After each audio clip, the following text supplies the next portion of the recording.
El día de hoy nos hace favor de acompañarnos nuestra hermana, Teresa Ayala, quien nos va a dar una ponencia bastante interesante relacionada justamente con este tema del que hemos venido hablando en pasadas sesiones, que es el de los misterios y las iniciaciones. De hecho, justamente así se llama el tema. Este es un tema clave porque ya hemos hablado de la posibilidad de que esta realidad sea ilusoria.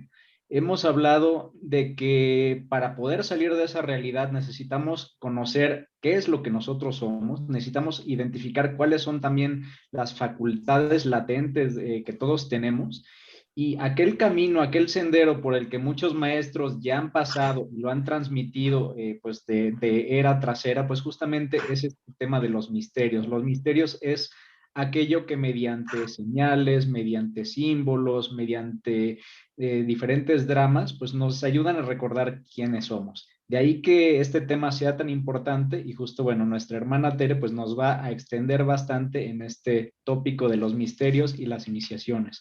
Dicho esto, pues Tere, bienvenida, este es tu espacio. Vamos a dar oportunidad para preguntas al final de la sesión y vamos a comenzar ya con la ponencia de Tere. Adelante, Tere, bienvenida y te voy a quitar el mute.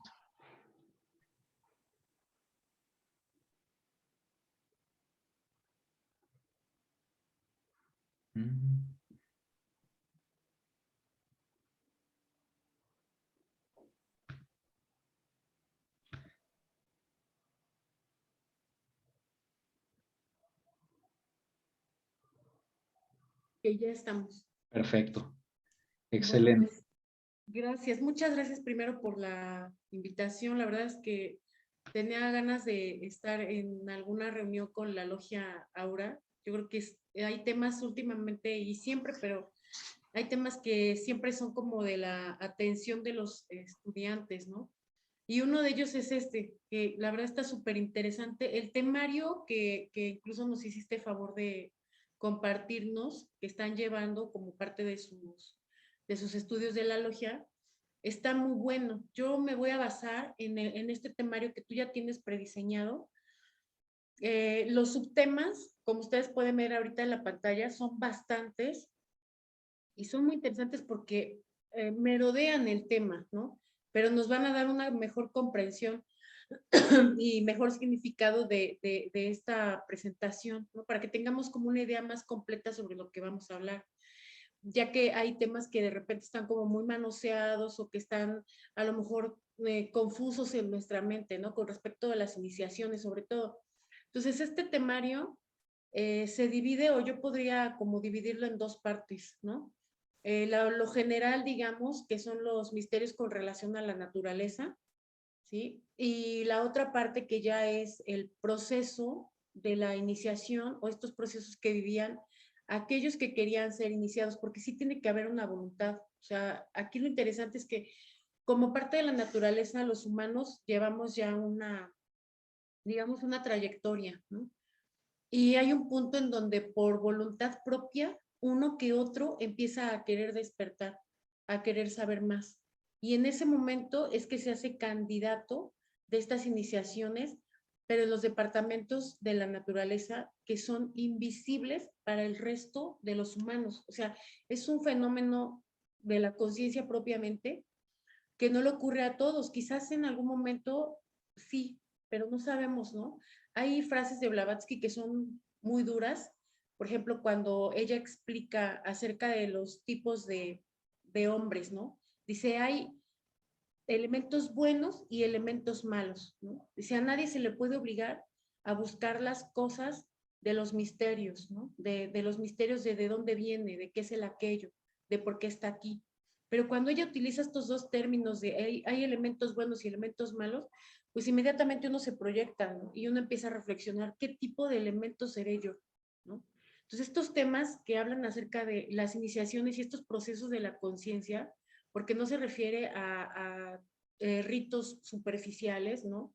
O como de repente, hasta incluso por ahora, por redes sociales, hay iniciaciones en algunas organizaciones, escuelas, etcétera, ¿no? Que ya es como más común, para nada se refiere a esto, ¿no? Entonces, en esas dos partes yo dividiría este temario que es muy, muy vasto, Hay temas que sí vamos a tratar, hay algunos que por el tiempo no nos va a dar, pero quedan las referencias, ¿no?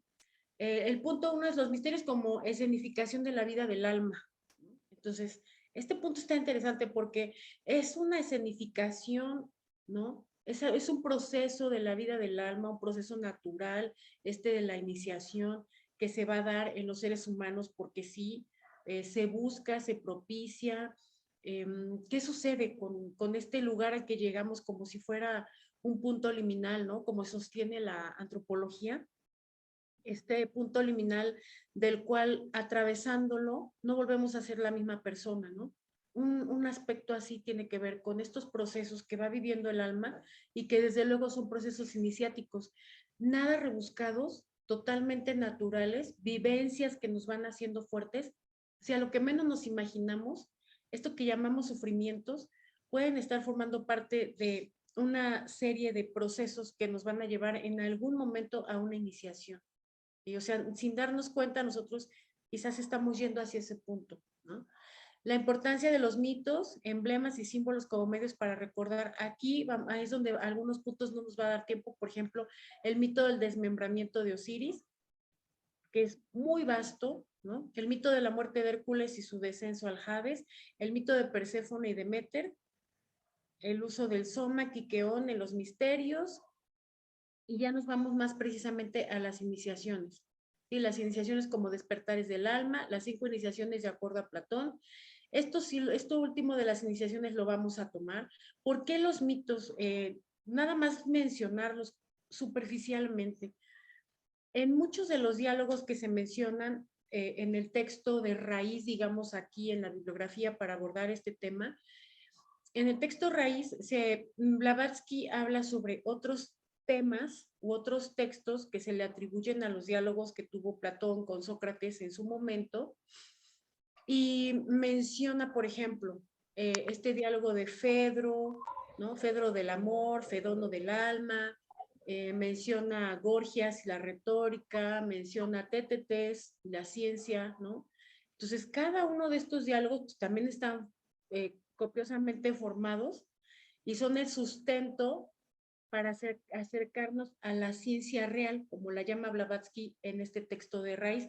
El texto de raíz al que me estoy refiriendo es este que en la doctrina, en la Enisis de Velada se llama Ante el velo, y decíamos que por ahí se hizo una traducción que se presentó en una revista, de estas 7 revistas que se editaron en la sección mexicana hace 25 años más o menos. Esta revista se llamó Atmavidya, y esta traducción ahí, esta misma, Ante el velo, se llamó Introducción al estudio esotérico de Platón. Ese es el texto raíz, en donde Blavatsky hace una disertación, teología versus ciencia.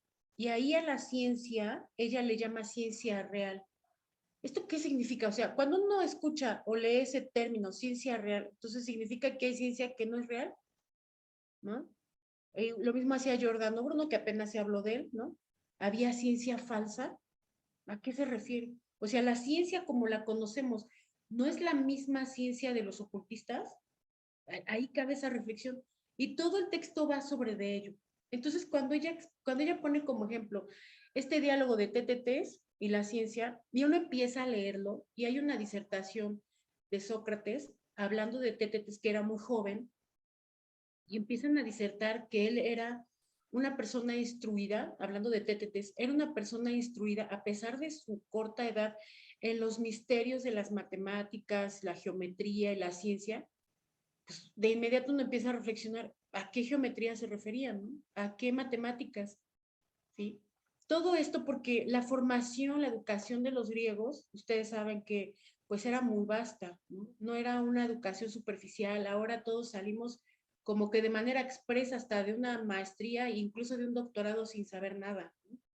Pero la educación de ellos, al igual que la educación de los más instruidos, todavía más al oriente o más atrás en el hilo de la historia, pues era muy vasta. Entonces ellos tenían que saber de todas las artes o de todas las técnicas, como les llaman, y como se le entiende en la hermenéutica de los textos de Platón, ¿no?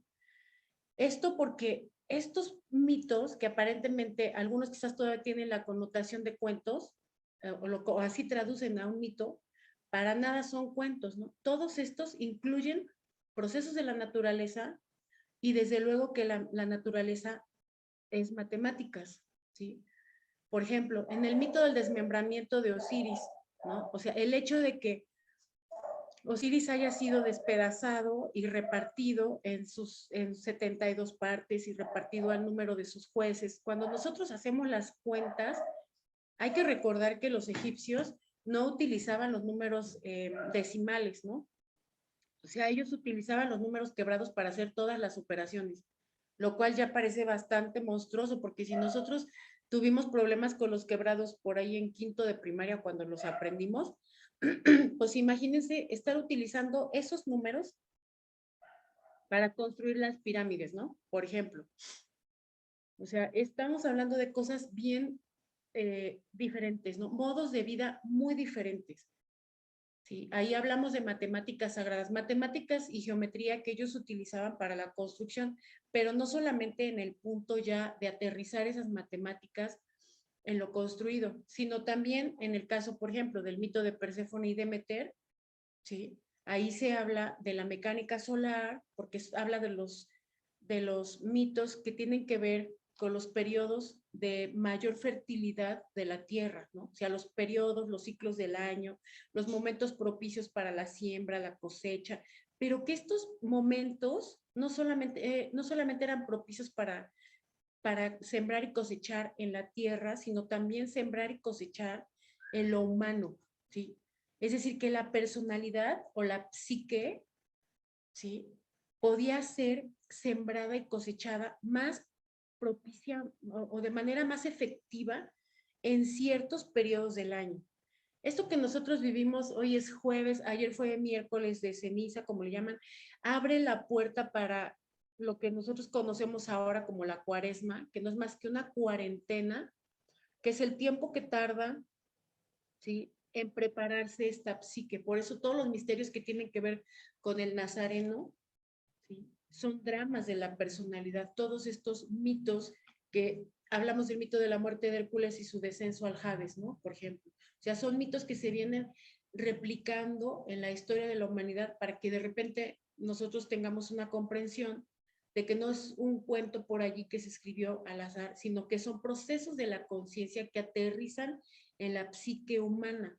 Pero ¿por qué aterrizan en la psique? O sea, ¿qué es lo importante de la psique? Acuérdense que la psique está formada por dos principios. O sea, la constitución humana del hombre nos muestra que somos septenarios, es decir, que estamos formados por 7 entidades. Una de ellas, la más visible, es el principio físico o la entidad física.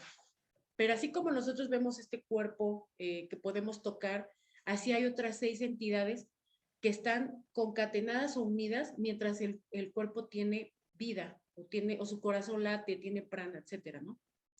Pero la psique es justamente dos principios que son, su nombre en sánscrito es manas y kama. ¿Sí? Kama significa emoción, pasión, deseo. Algunos lo traducen como amor, pero es una especie de amor apego. Y manas, la raíz, ambas provienen del sánscrito. La raíz manas es man y significa pensar, ¿sí? No significa mente, significa pensar, ¿sí? Entonces, estos dos, como todos, está concatenado, pero se puede de repente hacer una clasificación trina, que era la que los griegos utilizaban. Esta clasificación trina era el cuerpo físico, la psique y el nous. Entonces, estos 3 elementos para los griegos todavía se subdividían en los mitos más ocultos o esotéricos, y entonces se formaban estos 7, ¿sí? O sea, todavía se podían como que escudriñar más hasta ver que eran en realidad 7, pero de manera introductoria ellos enseñaban que eran 3, ¿sí? El cuerpo, la psique y el nous o espíritu. Psique también se puede traducir como alma, pero alma básicamente es un término que se puede utilizar genéricamente como algo que contiene algo, como un contenedor, como algo que transporta, como algo que conduce, que lleva, ¿sí? Ok, entonces, dicho esto, vemos por qué pues, era prácticamente como imposible que viéramos el significado de estos 3 mitos, solamente darlo como una sugerencia que podamos nosotros estudiarlo después, ¿sí? Leerlos por lo menos, para que en algún momento que a alguien se le ocurra dar una charla con respecto de esto, pues tengamos una mayor claridad. Por eso es que estos temas están básicamente partidos en 2, ¿no? Entonces, ok, qué hay después de esta estructura? Bueno, hay unas referencias, ¿no? La bibliografía que se tomó. Básicamente, Sisi sin velo, este texto que se llama Ante el velo, y también en el volumen 1, el capítulo 5, también hay los cantos, en el caso de Homero, el himno a Demeter, que es este que habla sobre los ciclos, la siembra, la cosecha, ¿sí? Decimos, no solamente en la naturaleza, nosotros como parte inherente del planeta, pues también procesamos sin darnos cuenta, o sea, esto es además, aparte de que nos demos cuenta o no, procesamos esos estadios de la naturaleza o biorritmos, como algunos les llaman, ¿no?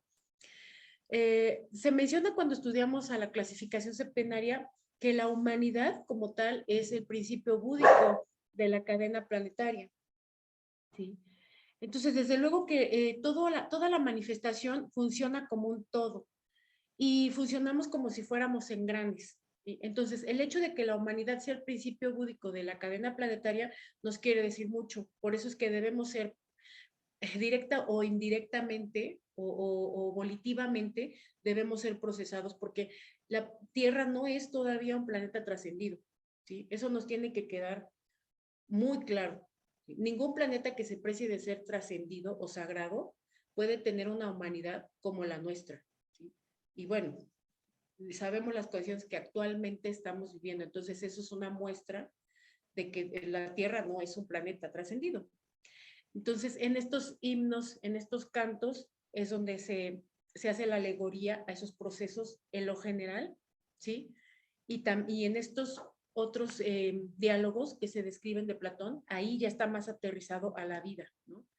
Es decir, Platón con Sócrates disertaban mucho acerca de la moral, de la justicia, de la verdad. O sea, todo esto no era un discurso, ¿sí? No era algo que meramente se decía, no era algo que solo se utilizaba para presumir con los amigos en el Zócalo, ¿no?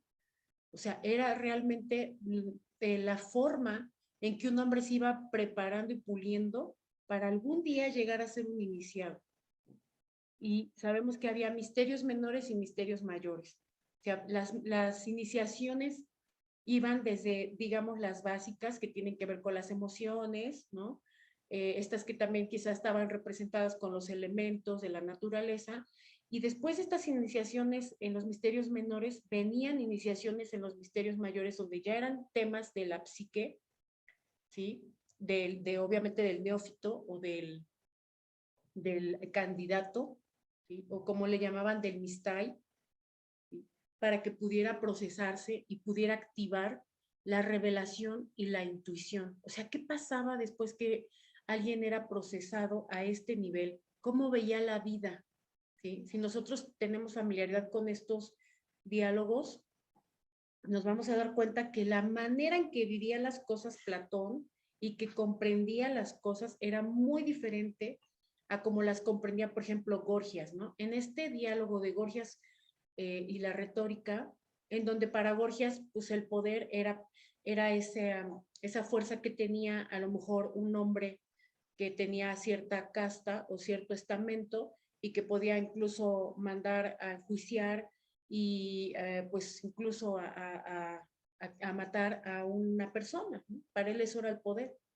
Mientras que para Sócrates y Platón eso no era poder, eso era una persona que debía ser digna de tener cierta compasión, ¿no? Porque qué momento tan difícil tener que decidir la vida o la muerte de una persona, ¿no? Entonces sus niveles dentro de lo que es la moral, según también la describe Blavatsky, eran muy diferentes, ¿no?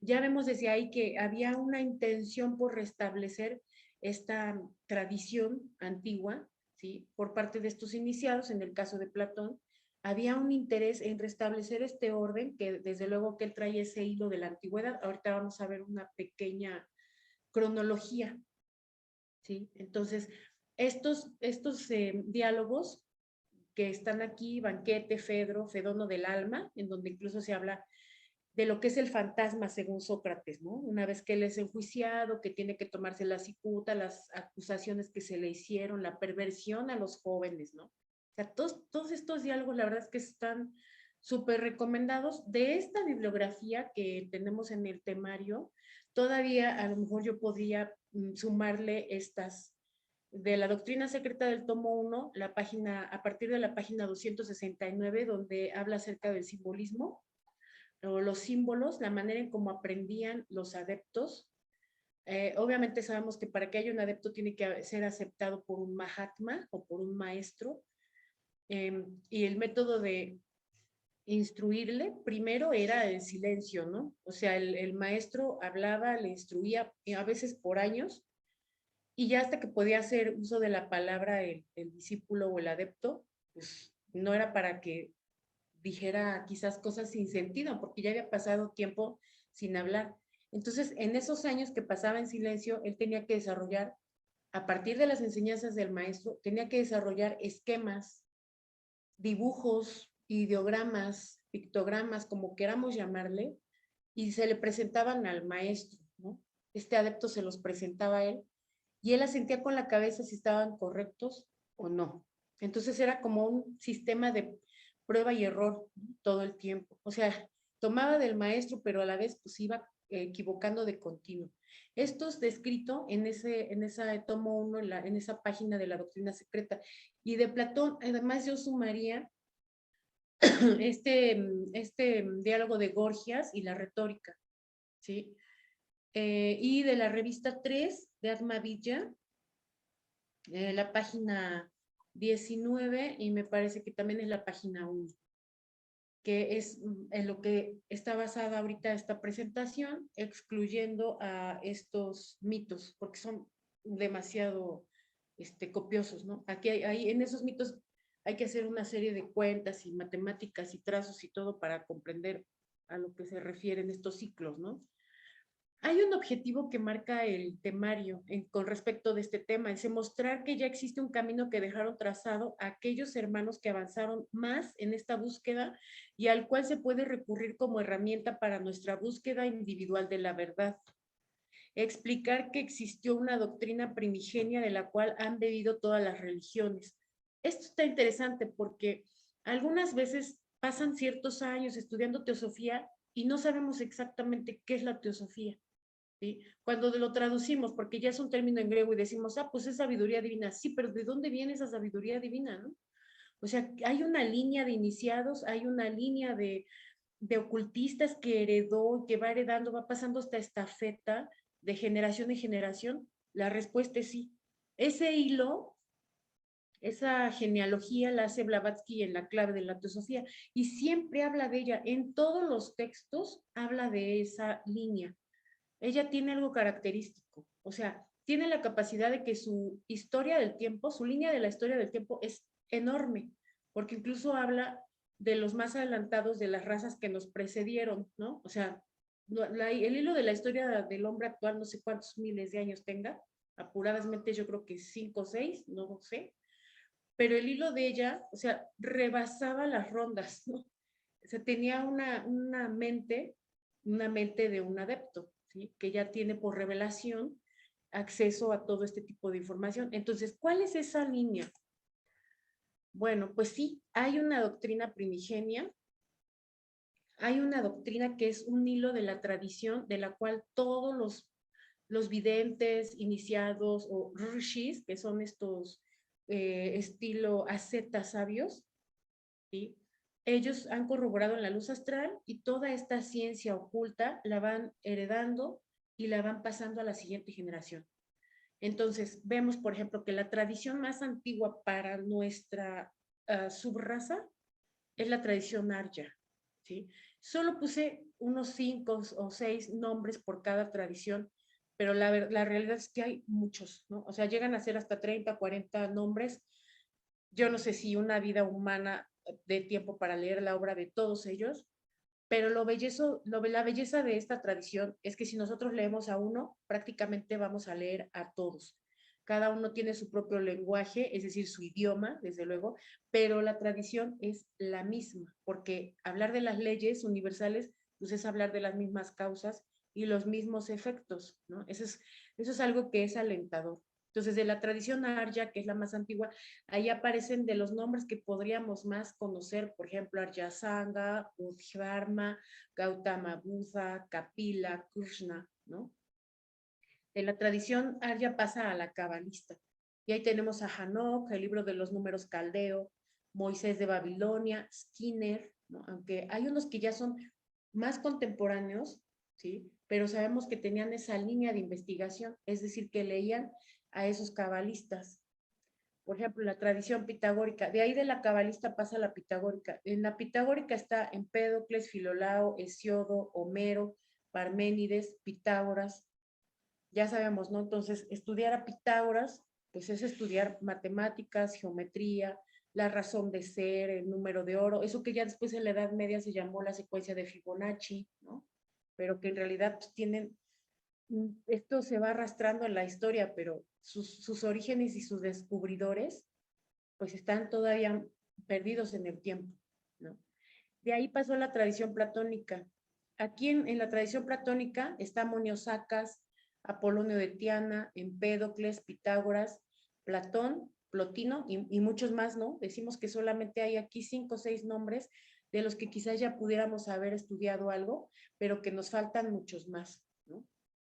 De la tradición gnóstica, Basílides, Cábala, o sea, aquí al encerrar Cábala ya no es una persona, estamos hablando de comunidades de ocultistas, cabalistas, cristianos, gnósticos, esenios, ¿sí? O sea, ahí todavía podemos encontrar muchos más por cada nombre, ¿sí? Estamos hablando de comunidades y de órdenes previas al cristianismo, como pueden ser las órdenes de Hermes, como pueden ser los valentinianos y otras órdenes de los gnósticos de los primeros siglos antes del Nazareno, ¿sí? De ahí la tradición de los neoplatónicos, Hipatía, Orígenes, Pot-Amun, Proclo, igual, ¿no? Se va heredando esa tradición.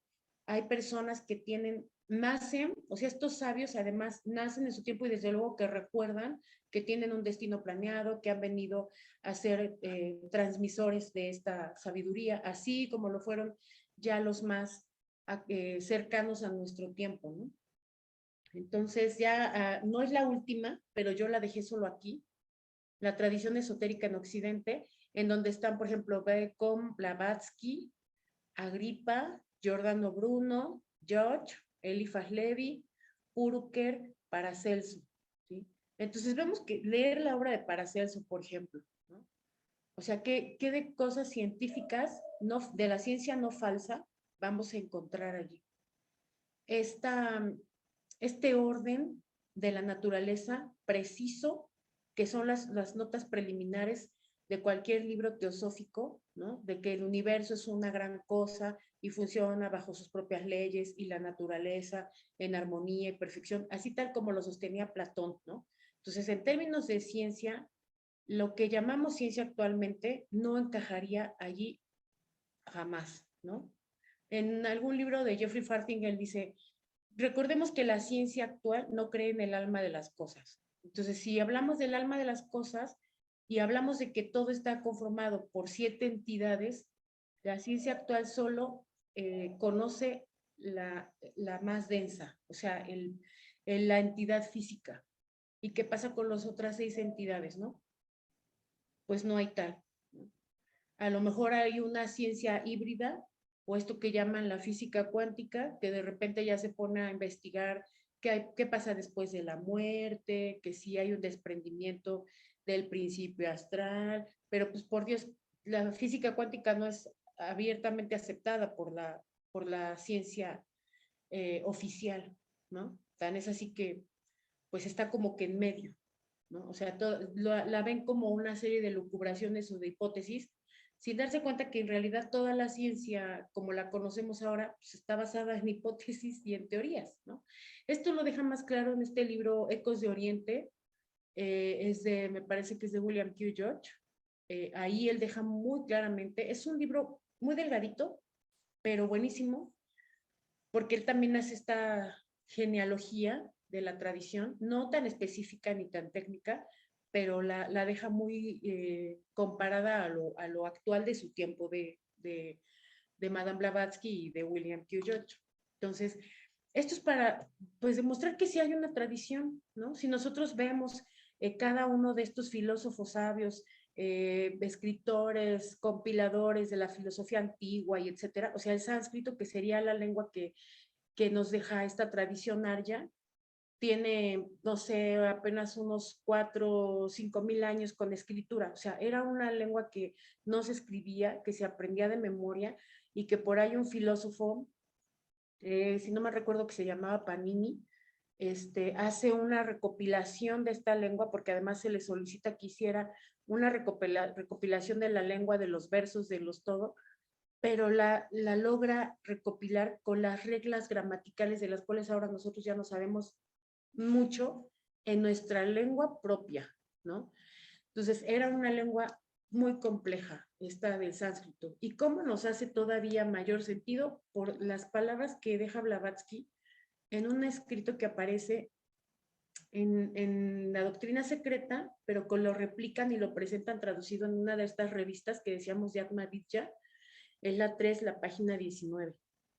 Ahí hay esta invitación, ¿sí? Por parte del traductor, sustentando esa invitación en palabras de Blavatsky.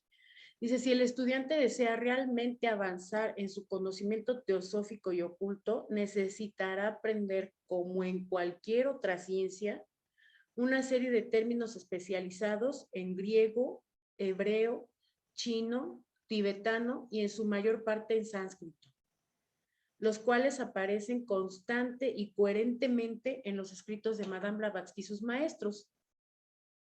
En palabras de Jeffrey Barborka, el sánscrito y especialmente los términos que explican las enseñanzas de la sabiduría antigua representan la culminación de la sabiduría de la raza precedente, la cuarta, transmitida a los más elevados iniciados de la presente raza, la quinta. Los términos sánscritos contienen una idea clave, cumpliendo 3 factores, ¿sí? El primer factor es el significado raíz del término, representando la idea con significado potente. ¿Esto qué significa? Que las palabras como las utilizaban ellos no eran meras superficialidades, ¿sí? Eso significa, tenían un significado potente. Hace rato que comentábamos de este principio, o sea, como ejemplo, ¿no? Manas, que así se le traduce, manas ya viene significando el pensador, ¿no? Pero la raíz es man, ¿sí? Esta palabra que significa pensar. El significado es muy potente. No es un significado superficial, porque el acto de pensar, ¿de dónde proviene? ¿Cómo es que el hombre piensa? ¿De dónde provienen los pensamientos? O sea, los pensamientos provienen del cerebro. Ahí nosotros podemos reflexionar al nivel que gustemos, debido a la potencia del contenido de significado de estas palabras, ¿sí? O sea, su lengua era una lengua prácticamente sacerdotal.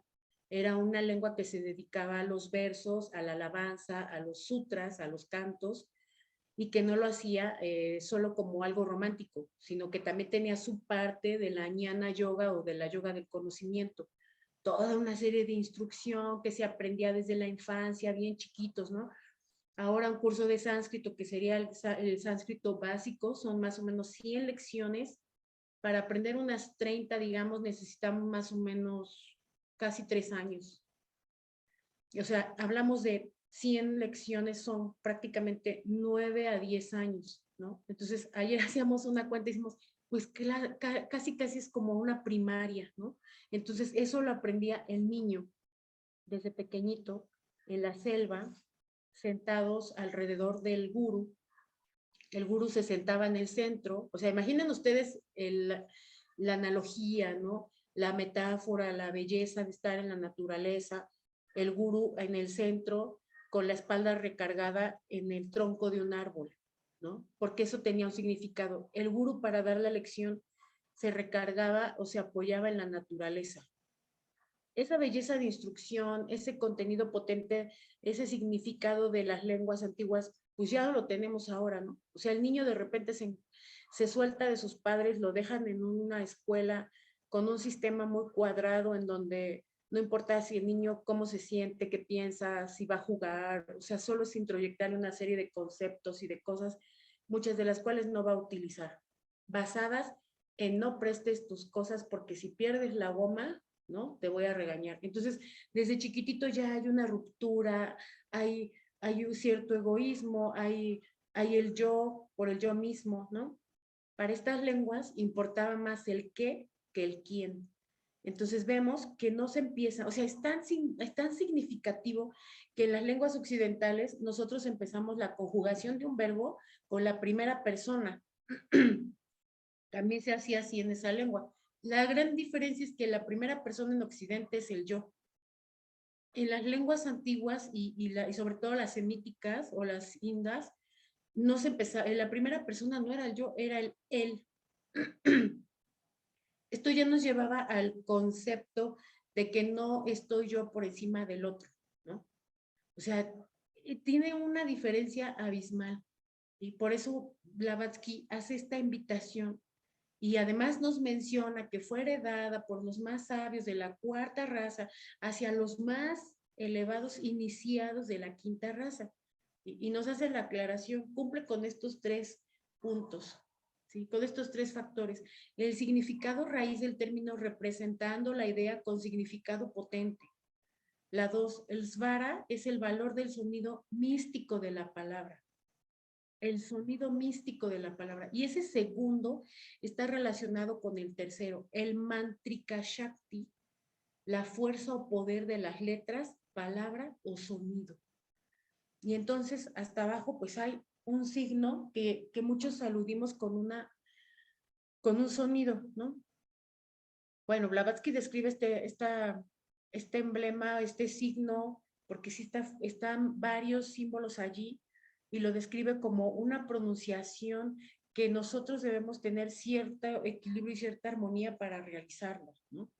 Pero también cuando se estudia la lengua sánscrito, se estudia que ese sonido fue el sonido primordial, es decir, cuando la manifestación comienza a surgir, es ese sonido el que emite aquello al manifestarse, pero que ese sonido no ha dejado de escucharse en el espacio. Es decir, que nosotros somos una continuación de esa vibración. Cuando escuchamos esa definición, nos tenemos que sentir irremediablemente integrados a un todo, ¿sí? Entonces, cuando escuchamos esta definición de que el universo es una gran cosa y que como una cosa es que tenemos que estudiarla y no dividirla en partes, o sea, lo podemos hacer para comprenderlo porque la mente occidental está acostumbrada a hacerlo, pero lo ideal sería estudiarlo en su totalidad, sin perder la unicidad del sistema. Eso es lo que ella deja como recomendación a Bowen, que ya más tarde, después que recibe la instrucción de Blavatsky ya en las últimas reuniones de su logia, él escribe el pequeño libro que se llama Las Notas Bowen, ¿sí? En la cual deja la instrucción Blavatsky de nunca perder de vista la unidad en el estudio, la unidad del sistema, ¿sí? O sea, ver al universo así con el pleno significado de universo, verlo como un todo. ¿Qué significa? Que nada funciona sin el otro engrane, ¿no? O sea, vernos como parte de la humanidad como principio búdico de la cadena planetaria terrestre, ¿sí?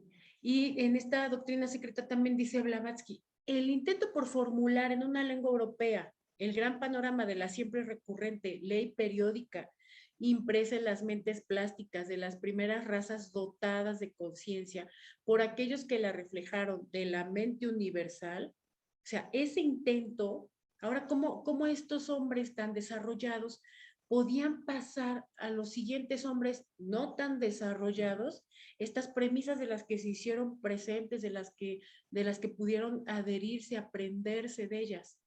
Y porque los videntes como tal viven esas leyes, las viven más conscientemente que aquellos que no somos iniciados. Entonces fue un gran intento, es lo que está diciendo aquí Blavatsky, fue un trabajo titánico poder hacer esta transmisión. ¿sí? De estos conceptos que generaron estos hombres sabios y pasarlos a la siguiente generación. Dice, es audaz, ya que ninguna lengua humana, excepto el sánscrito, que es la de los dioses, puede hacerlo con algún grado de adecuación, ¿sí? O sea, estos pequeños párrafos son invitación o como una mención de por qué Blavatsky hace la aclaración de que necesitamos tener más herramientas en Occidente para comprender a lo que se refiere la teosofía, ¿no? O el Atma Vidya, el cual es su nombre en sánscrito. Génesis de Velada dice, siguiendo la filosofía platónica, el más elaborado compendio de los abstrusos sistemas de la antigua India es la única que puede proporcionarnos un punto intermedio. Él fue, en el sentido más pleno de la palabra, el intérprete del mundo y el más grande filósofo de la era precristiana. Reflejó fielmente en sus obras el espiritualismo y la expresión metafísica de los filósofos védicos. Es decir, que Platón fue el elemento que enlazó estas verdades y premisas muy antiguas con un lenguaje muy difícil de estudiar y de comprender para la mente occidental. Platón fue el elemento que enlazó ese pasado con nuestro presente, con el presente de Blavatsky, ¿no? Platón enseñó que la justicia subsiste en el alma de su posesor y que es su mayor bien. Los hombres, en proporción a su intelecto, han admitido su aserción trascendental. Sin embargo, sus comentaristas casi unánimemente rehuyen de todo pasaje que implique que su metafísica está basada sobre cimientos sólidos y no sobre concepciones ideales. Este extracto está en este artículo que se llama Ante el velo, ¿no? Y tenemos que recordar que ella hace una disertación, teología versus ciencia, ¿no? La ciencia como la conocemos ahora. Pasando ya al tema de los misterios, ¿no? Hay una relación entre misterio y esta relación se nota más cuando hablamos de los emblemas, de los símbolos y de los iniciados. Es una relación trina, o sea, eso siempre va a ocurrir en la filosofía. Siempre va a ocurrir que hay dos, en todas las filosofías de todas las civilizaciones, porque no todas fueron civilizaciones, de hecho la nuestra no puede apreciarse de ser una civilización, ¿no? Entonces, tratando ya de los misterios, para el antiguo sabio griego había un solo objeto de logro, conocimiento real, el conocimiento de lo que existe realmente, en oposición a aquello meramente visto, de lo siempre existente, en oposición a lo transitorio y de aquello que existe permanentemente en oposición de aquello que crece, mengua y es desarrollado y destruido alternativamente. Aunque esta esencia eterna de las cosas pueda no ser perceptible por nuestros sentidos físicos, puede ser aprendida por la mente de aquellos que no son intencionadamente obtusos. O sea, aquí, con este último comentario, nos está diciendo que puede que intencionalmente hayamos personas obtusas que nos rehusamos a aceptar estas premisas esotéricas u ocultas. O sea, intencionadamente, además, sabemos quizás que ya sabemos que alguno de los requisitos es aprender una lengua de Oriente, pero además intencionadamente nos rehusamos a hacerlo. Eso nos vuelve unos obtusos, ¿no? O sea, sí, ya sé, pero no, ¿para qué si ya está todo traducido? Ya hay traducciones del Ramayana, del Mahabharata, del Bhagavad Gita, ¿no? ¿Para qué voy a estudiar? Ya todo está traducido. Entonces eso nos vuelve intencionadamente obtusos, dice Blavatsky. La filosofía de Platón era enseñada en los misterios. Platón enseñó que el nous, espíritu o alma racional del hombre, siendo generada por el Padre Divino, posee una naturaleza afín o aún homogénea con la divinidad y era capaz de contemplar las realidades eternas. Esta facultad de contemplación de la realidad de una manera directa e inmediata pertenece solo a Dios. La aspiración por este saber constituye lo que realmente se entiende por filosofía, el amor a la sabiduría. O sea, estas no eran meramente palabras, esto era la axiología o estos valores, esta moral puesta en actividad. El amor a la sabiduría, el amor a la verdad está inherente en el amor al bien y así predominando sobre todo deseo del alma, purificándola y asimilándola a lo divino, siendo así gobernado cada acto del individuo. eleva al hombre a una participación y comunión con la divinidad y lo restituye a la semejanza de Dios, justo y santo con sabiduría. Para lograr esto, tenía que ser estudiado el hombre y su clasificación septenaria, ¿no? Entonces, aquí en estos diálogos de Platón es donde se expresan estas 5 partes o 5 maneras de la instrucción, o las 5 iniciaciones, o el proceso dividido en 5 de una iniciación, etcétera, ¿no? O sea, como queramos nosotros traducirlo. En este texto de Ante el velo, Blavatsky presenta también estos requisitos o estos puntos de la iniciación bajo los cuales tenía que ser preparado este neófito, este mistai, ¿no? Las 5 iniciaciones del estudiante de la más elevada verdad bajo la instrucción de los genuinos misterios, ¿sí? O sea, son 5 iniciaciones, no para cualquiera, sino para aquel estudiante de la más elevada verdad, pero que además lo hacía bajo la instrucción de los genuinos misterios. Entonces ahí vemos que no cualquier proceso puede ser llamado una iniciación, ni cualquiera puede ser llamado un iniciado, sino aquel que realmente estudia la verdad, ¿sí? La más elevada verdad, pero que además la hace presente en su vida, ¿no? Entonces, la primera, por eso, es la purificación previa. ¿Qué encerraba esta purificación previa, ¿no? O sea, en esta purificación previa había la preparación, ya hablando de estos misterios mayores y menores, de las iniciaciones que se realizaban en el Eleusis, que era un lugar a donde iban todos estos que querían ser procesados en los mundos internos, como le llaman algunos, que también había mujeres que hacían estos ritos, estos mitos de Eleusis, ¿sí? Era requisito hablar el koiné, que era el griego común de la época. O sea, otra vez la lengua, ¿no? Parece que estamos como acorralados y no hay mucho para dónde ir si no cumplimos estos requisitos. Entonces, desde esta iniciación que estamos tratando, ya era un requisito saber esa lengua del griego que se hablaba en la época, porque había quienes no eran de Grecia, ¿sí? Ok, esa purificación previa también incluía la abstinencia de carnes, ¿no? Por ahí en este mismo artículo Ante el velo, Blavatsky hace una mención de Genócrates, ajá, acerca de por qué no comían carne estos que pertenecían a la comunidad de iniciados, ¿no? Entonces, en la purificación previa había todas estas abstinencias. El segundo, la admisión para participar en ritos arcanos, obviamente que eran revisados, escudriñados, puestos bajo juramento, y había una pena ya fuera de, hasta incluso de muerte, si ellos violaban el secreto de todo lo que ocurría en estos ritos sagrados, ¿no?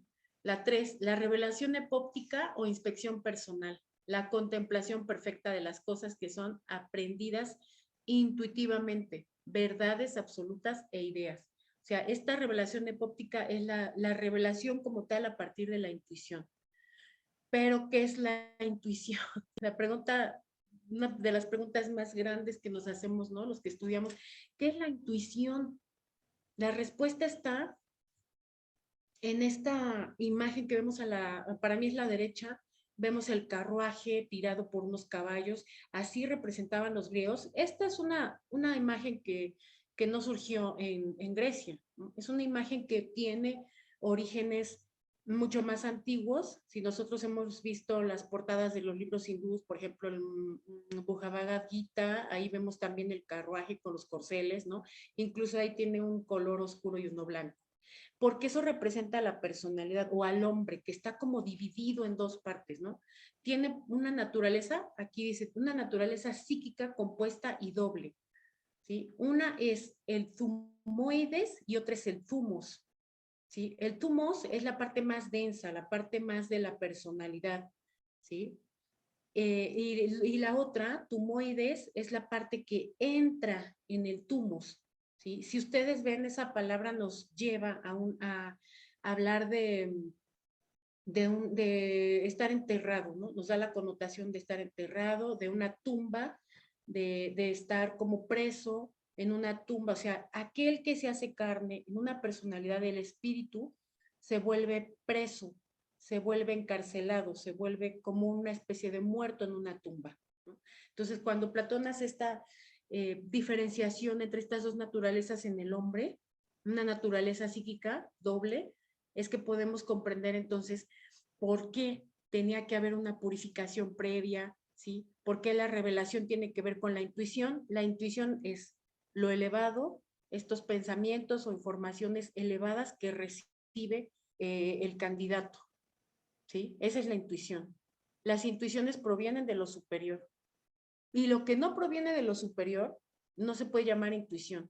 Son informaciones de otro tipo. O sea, pensamientos que hay en la luz astral de temor, de terror, de violencia, etcétera. Eso no tiene nada que ver con las intuiciones, ¿sí? Las intuiciones o estos mensajes de lo superior son para que nosotros las evitemos, ¿sí? Esto era el significado de los oráculos. Cuando el héroe de la epopeya o de nuestro mito o de nuestra leyenda iba al oráculo, iba precisamente a saber lo que tenía que evitar, no a saber lo que tenía que estar duro y duro pensando y repitiendo, ¿cuándo me va a pasar? Ya me va a pasar. O sea, ahora nuestras mentes son como muy dadas a lo caótico, ¿no? Y si alguien nos plantea algo diferente, no lo aceptamos porque estamos ya predispuestos a lo negativo, a que pase lo peor, ¿no? Entonces vamos en sentido contrario de cómo iban estos hombres de la antigüedad, ¿sí? Si el hombre o el neófito o el candidato cumplía con estos puntos primeros, entonces ya pasaba al cuarto, la investidura o el entronamiento. También se le puede traducir como la coronación, ¿sí? Porque ya había sido semiprocesado hasta llegar a este punto 4, en donde recibía de alguna manera la coronación, que tiene que ver con las partes elevadas de los chakras también, ¿sí? Estos chakras superiores, o el cerebro que se dice que es el asiento de manas o del pensador, y que nosotros cada uno somos responsables de cómo utilizamos ese pensamiento, ¿sí? Y el último, la amistad íntima con Dios, pues si cumplía todas estas iniciaciones, estas purificaciones previas, lógico que la quinta iba a resultar en una amistad íntima con Dios, iba a resultar una asimilación a la divinidad, hasta donde es posible a los seres humanos. Por ahí en la bibliografía hay una invitación también a estudiar la República, ¿no? Y bueno, pues ya sabemos que ahí se aborda el tema de la caverna, ¿no? La ilusoriedad, la vida como la conocemos, pero que no es más que algo ilusorio, ¿sí? Entonces ya leyendo este mito de la caverna de Platón, podemos darnos cuenta, pues que no vivimos viendo lo real, sino que vivimos observando esas sombras, que son las proyecciones de estos cuerpos, como los describe Platón en este discurso, ¿no? Entre Platón y Sócrates. Hay unos audios de la UNAM que están muy buenos, también están en griego, y hay uno muy impresionante sobre la caverna. Ojalá pudieran conseguirlos porque escucharlo en griego también tiene su fuerza, ¿no? Bueno, pues decíamos que hay una relación trina entre los misterios, las iniciaciones y los iniciados, ¿no? Los misterios tienen que ver con los emblemas, es decir, los misterios se develaban y se mostraban a partir de emblemas.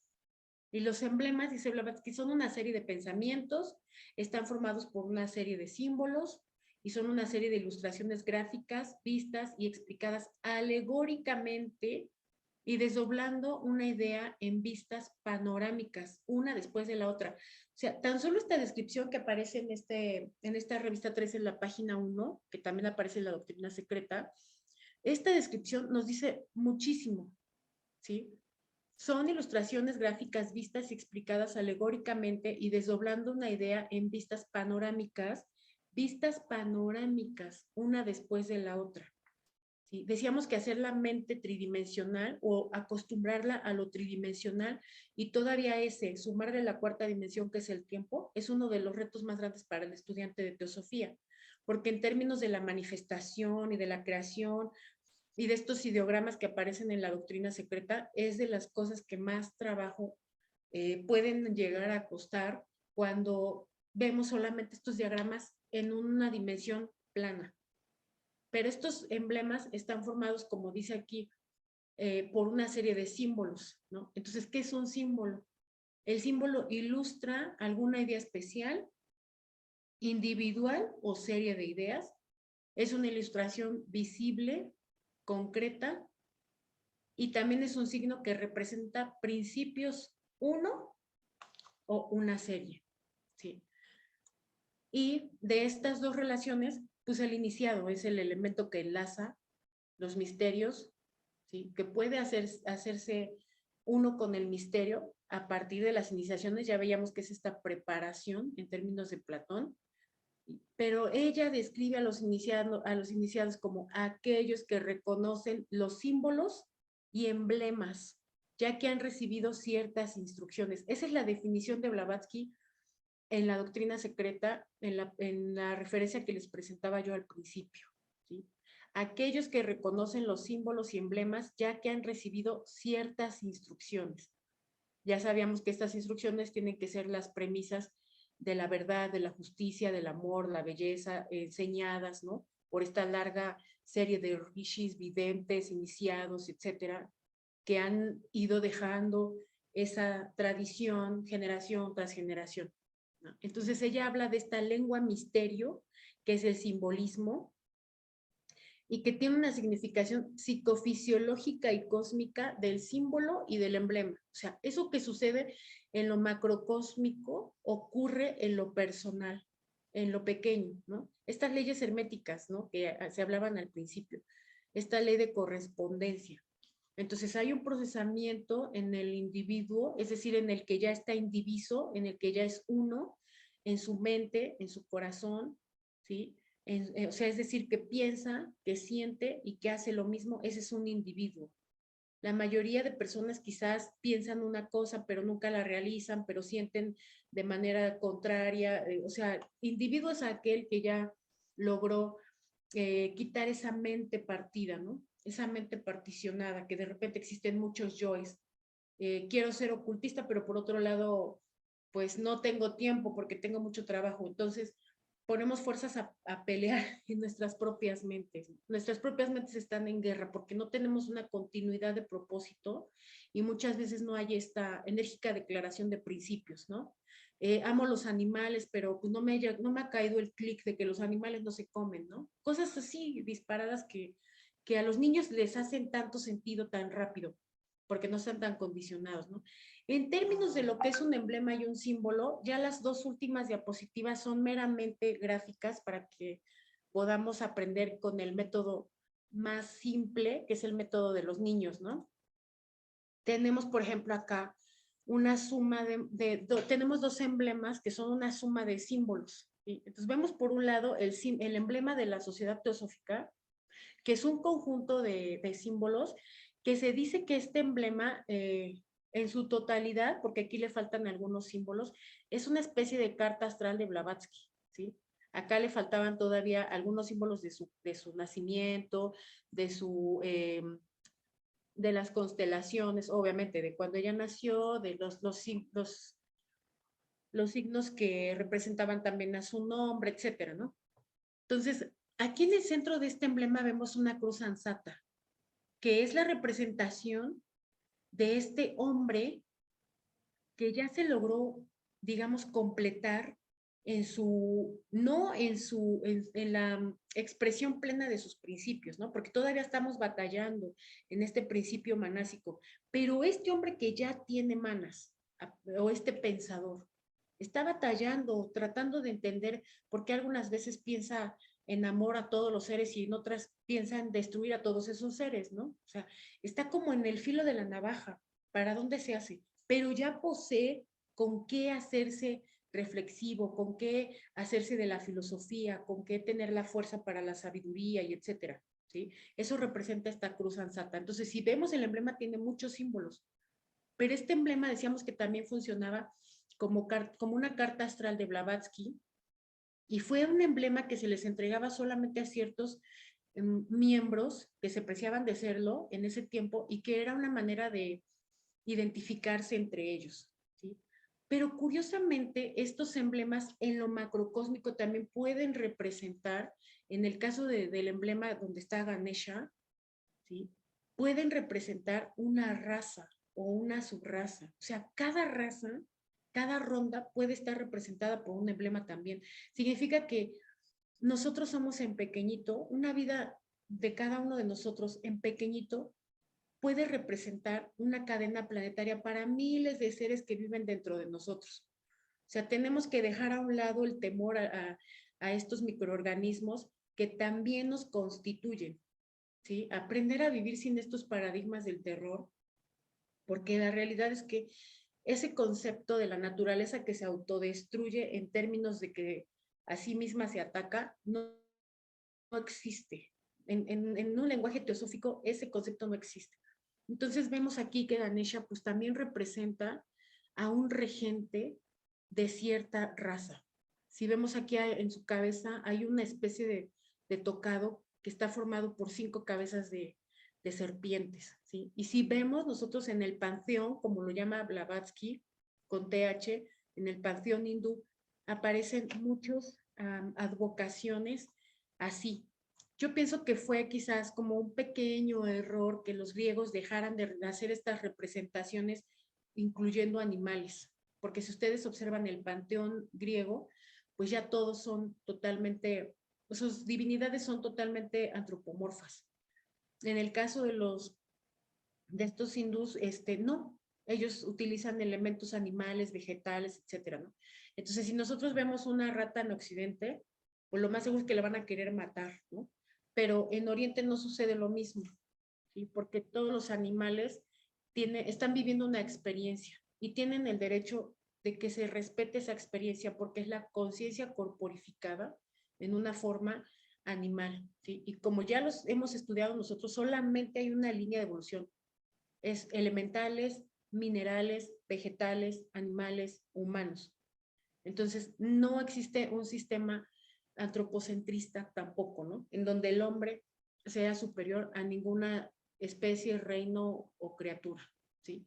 Entonces, aquí vemos estas dos imágenes de las cuales se puede ver más claramente que estas alegorías panorámicas, dice Blavatsky.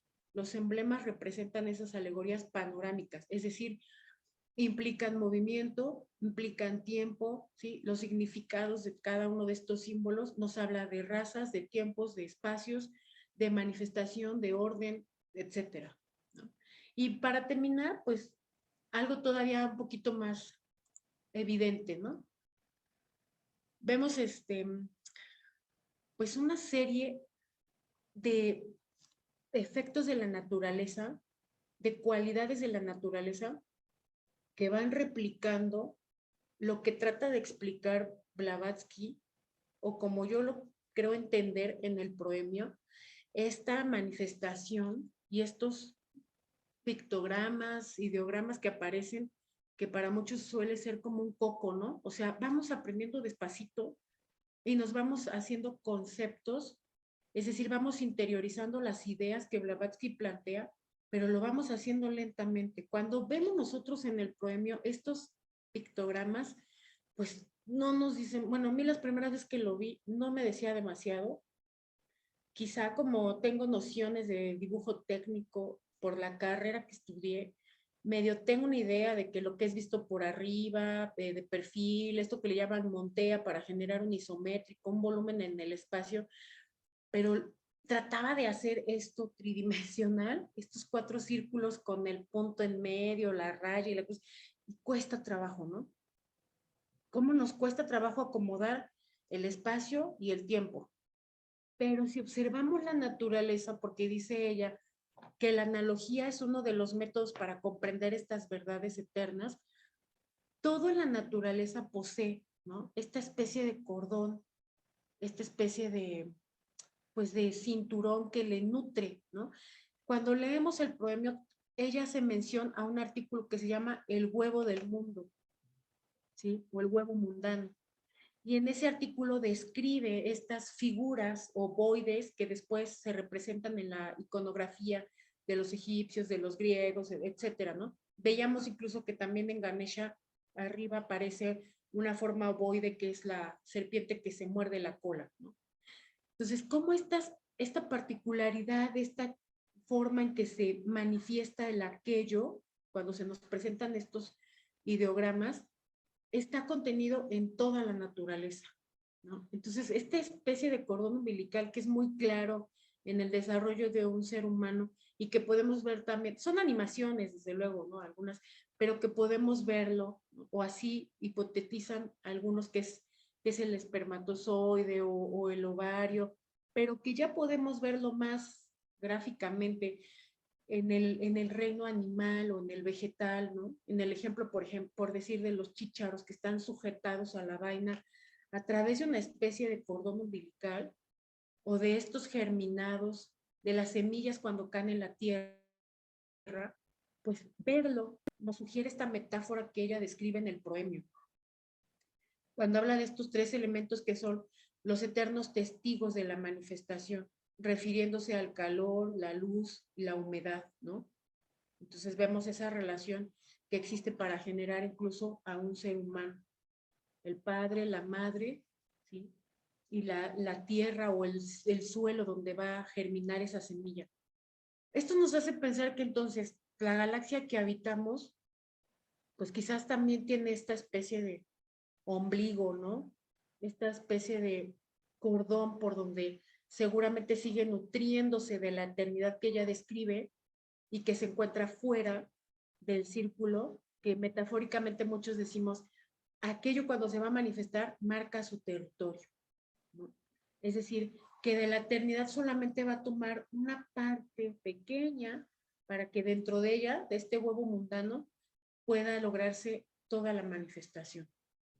Entonces, definitivamente que sigue siendo un misterio para nosotros la naturaleza, no la visible, desde luego, y tan solo de la visible desconocemos mucho, pero imaginemos todo lo que todavía hay por aprender en cuanto a las leyes de la naturaleza se refieren. Pues esta es la última diapositiva. Yo espero que, más que otra cosa, haya sido como una invitación a acercarnos a la literatura de Platón y a estos artículos que Blavatsky deja en Isis de Velada, ¿no? O que los que tienen las revistas de Atmavidya también puedan estarlos repasando, porque son lecturas de consulta. La cuestión con las lecturas teosóficas o los libros de teosofía es que son textos de consulta. O sea, nosotros no vamos a dejar de estarlos estudiando. Si leemos una vez el libro, no va a parar ahí, lo vamos a seguir consultando cuando estemos leyendo otros. Entonces son libros vivos, ¿sí? Son libros que siempre vamos a estar releyendo para comprender mejor la naturaleza. Pues muchas gracias, Manuel. No sé si tengas ahí alguna pregunta o algo. Vale, no, pues gracias a ti, Tere, la verdad es que la conferencia ha sido increíble. Y bueno, pues si les parece, vamos a iniciar justo la dinámica de preguntas y respuestas. Favor de a quien esté interesado en preguntar, usar en la herramienta Zoom la manita y las vamos a ir revisando de arriba abajo. Ya hay algunas manos levantadas y bueno, pues la primera mano es de Salomón. Adelante, Salomón, te escuchamos.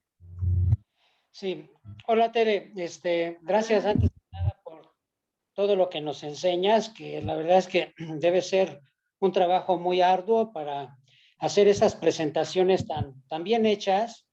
Y bueno, Tere, respecto a la ciencia real de la que nos hablas, sería la tarea de nosotros en la actualidad, más bien la tarea no, sino para que la ciencia moderna se convierta en una ciencia real, tendría que volverse a unir lo que es la ciencia, la filosofía y la religión.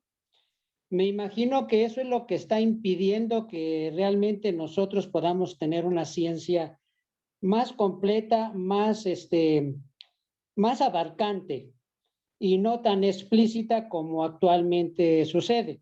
Bueno, eso es lo que creo, ¿no?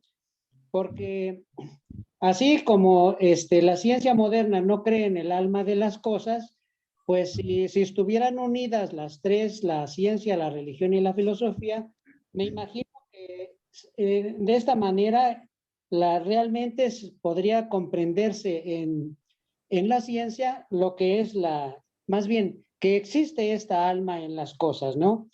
Eso por un lado, Tere. Por otro lado, cuando hablaste de que la Tierra en la Tierra, en este planeta, el Budi de este planeta es el ser humano. Entonces, para que eso llegue a suceder, pues yo me imagino que falta muchísimo, ¿no? Porque, por ejemplo, sabemos que apenas estamos empezando con el periodo, ese periodo enorme que es el Kali Yuga, que apenas lo estamos empezando. Entonces tendría que pasar todo eso para que haya una real transformación del comportamiento, de la actitud de los humanos, porque tendría que ser humanos a nivel planeta, no precisamente ciertos humanos, ¿no? Ciertas personalidades que conocemos, sino que tendría que ser en general, pues, la raza humana. Eso es todo, Tere. Muchas gracias. No sé si me tengas alguna opinión. Gracias. Ay, muchas gracias a ti, Salomón. Sí, siempre son preguntas bien interesantes porque tienen demasiadas aristas, ¿no? Sobre todo la primera. En este mismo artículo, Blavatsky comenta que es muy difícil exponerle las premisas antiguas o el ocultismo a la ciencia actual. Y estamos hablando en la actualidad de Blavatsky, ¿sí? Dice, es muy difícil exponerlo a quien no le interesa, porque además ese es el punto, a quien no le interesa conocer de ellas. O sea, hay una falta de interés por los científicos actuales, ¿sí?, acerca de estas premisas, porque han sido tachadas de falsas, han sido ridiculizadas, como se ha mencionado en otras ocasiones. No es de apenas, o sea, es una línea que se rompió y que ha habido un trabajo de desacreditación. En términos, por ejemplo, de la medicina, las campañas de desacreditación de la medicina de los grupos étnicos, de la medicina de los médicos de la zona o de los chamanes, como se les llama en algunas localidades, esa desacreditación tomó mucho tiempo, pero a la vista fue efectiva. Fue efectiva porque a los hombres de los grupos étnicos se les acostumbró, claro que hay quienes sobreviven, ¿no? Pero se les acostumbró en su mayoría a depender de un intermediario, que en este caso es el médico, y en este caso el intermediario es el fármaco, ¿sí? Entonces, algo que han hecho estos ocultistas es tirar la teoría de que necesitamos un intermediario para la filosofía, para la religión, para la educación. Era exactamente lo mismo que sostenía Giordano Bruno y que también sostenía Platón, que no necesitamos un intermediario. Hablamos de que a lo largo de la historia se ha presentado el poder en distintos como disfraces, ¿no? Entonces, ya para nuestra generación no representa una autoridad en la clase sacerdotal, ¿no? O del cristianismo o de la religión que ustedes profesen. Ya no representa del todo una autoridad. Después esta autoridad fue suplantada por los profesores, ¿no? También fueron una autoridad, pero ya no lo representa. Pero ahora tenemos una nueva autoridad implantada, ¿sí? Y que está basada en los miedos, que está basada al mismo tiempo en el terror que genera. ¿Y cómo nos damos cuenta que es una autoridad? Porque se vuelve nuestro intermediario. Ahí nos vamos a dar cuenta que es una autoridad. Entonces, ellos nos dictan qué hacer, cómo hacerlo, cuándo hacerlo, ¿sí? Nos dicen con qué sí, con qué no. Son una autoridad, hay que consultarles para todo. Y mientras nosotros tengamos un intermediario, estamos cerrando nuestras capacidades de observar en la naturaleza, porque nos da cada vez más miedo la naturaleza. O sea, si nos damos cuenta, somos una sociedad que le teme tomar el agua que no sea de garrafón, que le teme a respirar. Lo más absurdo es temer a respirar sin tener algo que te cuide, que en realidad no sirve para nada, porque no sé cuántos aquí sepamos o nos acordemos del tamaño que tiene un virus y de la distancia que hay entre una hebra y la otra del cubrebocas, ¿no? O sea, son miedos infundados además. Entonces, restablecer esa tradición va a costar trabajo porque precisamente como tú lo mencionas en Kali Yuga, que es esta era de oscurantismo, ¿sí?, esta profecía de Hermes en el Asclepius que se cumplió, que el hombre va perdiendo lentamente los códigos, va perdiendo lentamente su razón de pertenencia en esta naturaleza. Por eso tuvieron que dejarse escrituras de los textos sagrados, porque aquellos sabios sabían que íbamos a entrar en un periodo de oscuridad. Eso significa Kali, la diosa negra, la divinidad negra, es un periodo de oscuridad. Entonces, al darse cuenta que esto ya estaba encima prácticamente, pues se tuvo que dejar un método de cómo traducir esos textos antiguos, la retórica, la prosodia, todo esto que se estudia en la lingüística, todo esto que tiene que ver con un idioma. Pero si nosotros no hacemos ese trabajo primero, o sea, todavía aquí parece que estamos esperando que alguien lo haga por nosotros. Debemos hacerlo algo personal y de estudiar juntos y trabajar juntos y debatir juntos las dudas, los temores, los miedos, porque también hay que darnos cuenta que hay temas tabú, hay temas de los que casi no se hablan, aún entre los que pertenecemos o estudiamos premisas teosóficas, algunos hasta se precian de ser mentes librepensadores y muy creativos y muy recelosos y rebeldes. También hay temas tabú, también hay temores. Todo eso lo tenemos que analizar, tenemos que estudiarlo en nuestra particularidad primero, volver a sentirnos integrados a la naturaleza. Y eso nos va a hacer no depender de un intermediario en el orden que queramos, educación, religión o ciencia. ¿Sale? Entonces, pues tus preguntas son muy buenas porque nos llevan a actuar. No debemos esperar a que alguien lo haga por nosotros. Eso es precisamente lo que nos han enseñado estos videntes e iniciados. Gracias, Salomón. Muchas gracias, Tere. Saludos. Saludos a tu esposa. Gracias. Chao. Muchas gracias. Bye. Perfecto. Gracias, Salomón. La siguiente participación es de nuestra hermana Rubí. Adelante, Rubí. Buenas noches. Hola, buenas noches, hermanos. Pues felicitando a nuestra hermana Tere por su excelente exposición. Siempre de ella aprendemos muchísimo. Y bueno, gran parte de lo que hoy expuso hemos estado viéndolo el día martes. Como que sentí que fue un resumen súper padrísimo. Y pues los invito, hermanos, a que se unan a su clase, que está súper interesante. Y mi querida Tere, escuché por ahí que hablabas de que los iniciados pasaban por dos fases de enseñanza, que eran los misterios menores y los misterios mayores. Me gustaría saber cómo estaban desglosados y si entre ellos estaba lo que es la teurgia, la astrología o el tarot, o a qué se refieren esos misterios. Gracias. Muchas gracias. Gracias, Rubí. La verdad es que es una línea larga y tiene que ver otra vez con nuestro coco, que es el idioma. O sea, nosotros pensamos que el idioma solamente nos sirve como para platicar con alguien, aprender un idioma nos sirve para ir a trabajar a otro lado, aprender un idioma nos sirve para estudiar una maestría o acreditar un segundo idioma, pero nos olvidamos de todo lo que hay detrás del idioma, ¿no? Cuando nosotros vemos que alguien oferta un curso sin reglas gramaticales, algunos se contentan y dicen, "Guau, este curso es para mí, porque no tiene reglas gramaticales, porque me chocan las reglas gramaticales". Pero en realidad no nos damos cuenta que las reglas gramaticales son la estructura de la cosmovisión, cuyo último punto es esa escritura.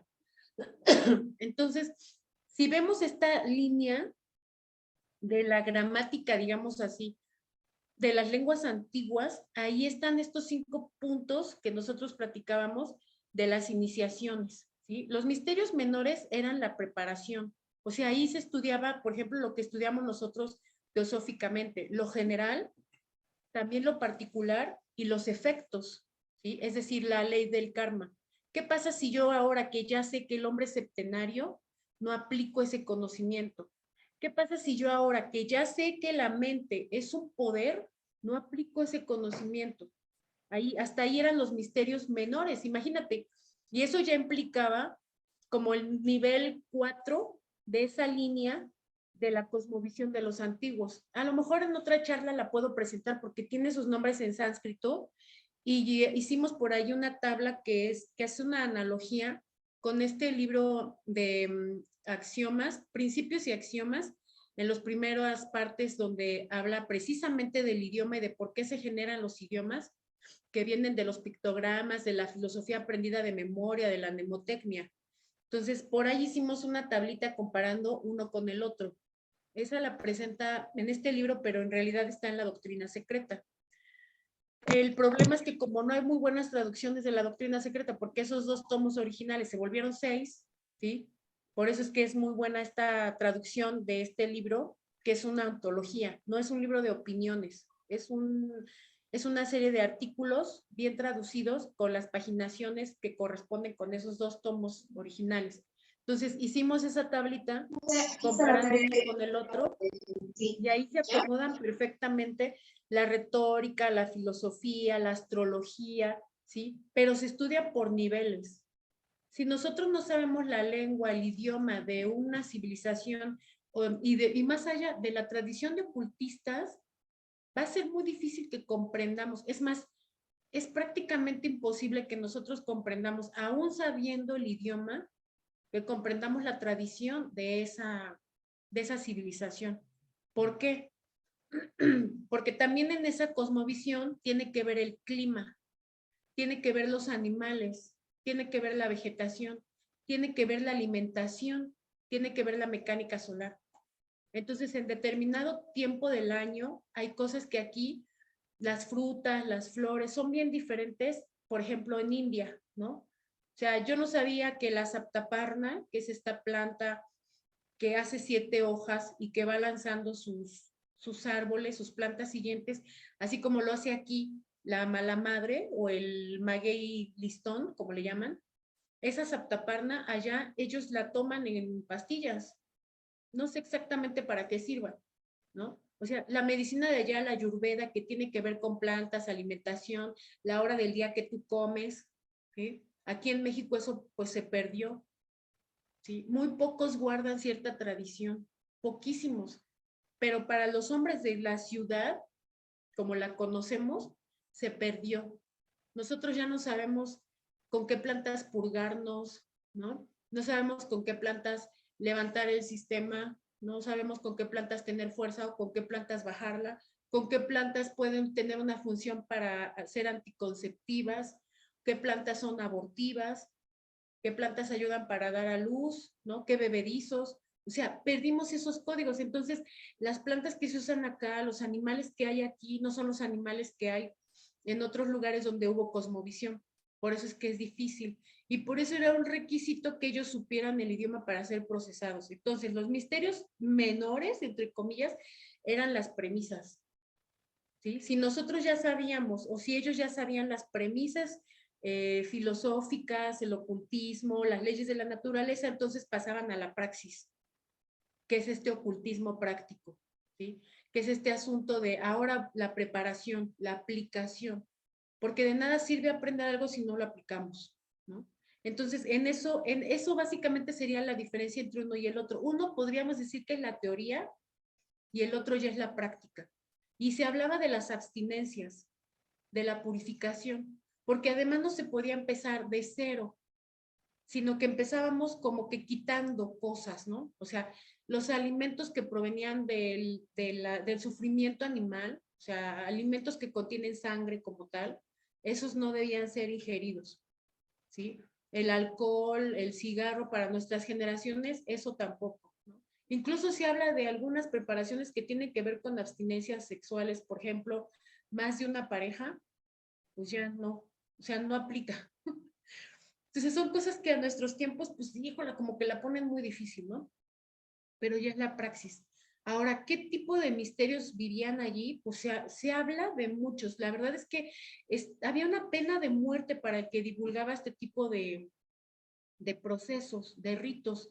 Entonces yo no sé ahí qué tan ciertos sean aquellos que ponen en libros o en videos o porque si era pena de muerte que se divulgaran, pues no podemos dudar de la veracidad de ese tipo de ritos, ¿no? Hay quien habla del sacrificio de un cerdo a las orillas de los ríos, porque ese cerdo representaba una nueva vida, porque representaba el sacrificio de la lujuria y de las bajas pasiones, una especie de renuncia, ¿no? Pero si estos ritos eran ocultos y nosotros ahorita nos ponemos a decir qué ritos eran, pues se queda como en algo dudoso, ¿no?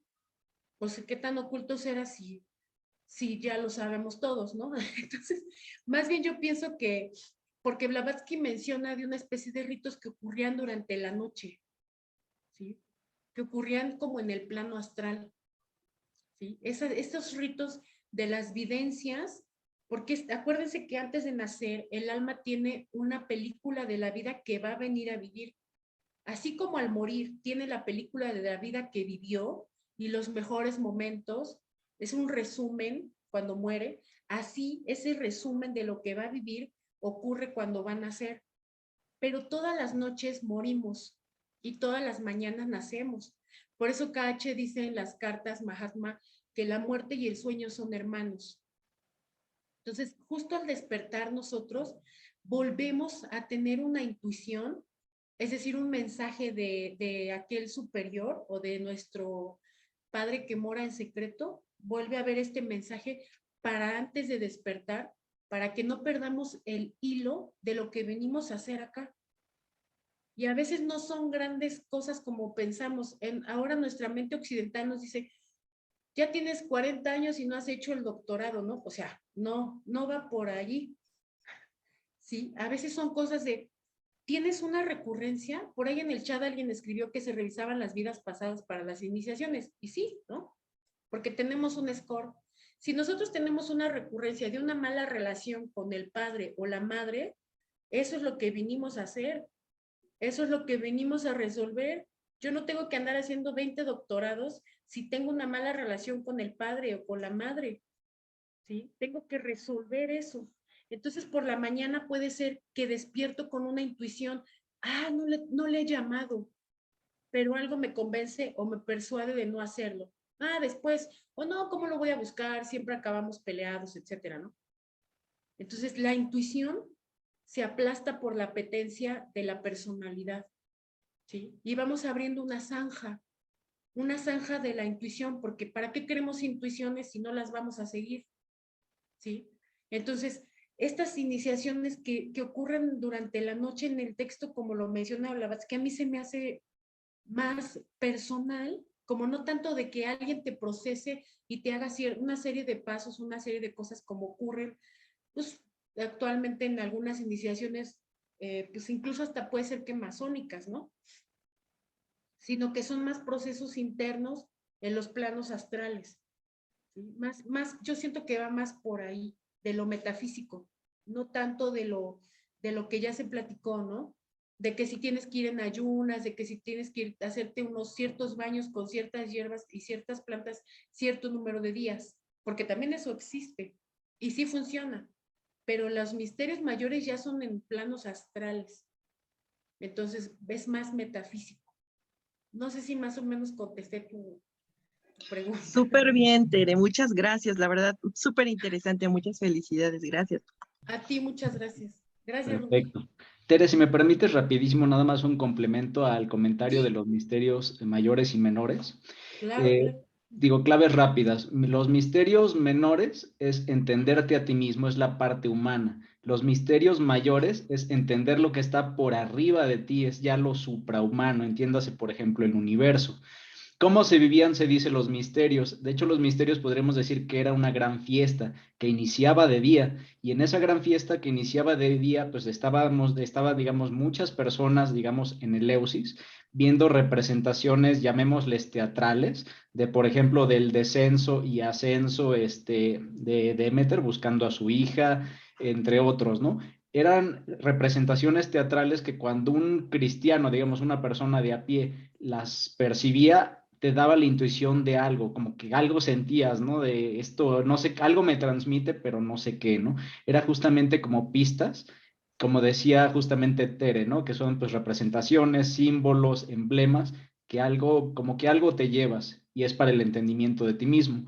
Ahora, al llegar a la noche, pues de ese grupo grande de personas había otro grupo más reducido de personas que ya habían sido, digamos, revisadas, de lo que ya nos había platicado Tere, y que habían mostrado que, digamos, eran propicias para pasar a los misterios mayores. Y a ese puñado pequeño de personas tenían que pasar durante la noche una peregrinación de muchas horas, donde al final de mucho caminar llegaban a un lugar pues sagrado, y en ese lugar sagrado se les daba una enseñanza que sí ya era de tipo esotérico, y eran enseñanzas que podrían implicar, por ejemplo, temas de geometría para entender cosas tan complejas como el sistema heliocéntrico, experiencias del alma tan profundas como la que hablamos de la revelación epóptica, que muchos la relacionan con ver justamente como una versión perfecta de ti, más joven, a la altura del corazón, del tamaño como si fuera de la dimensión de tu dedo pulgar,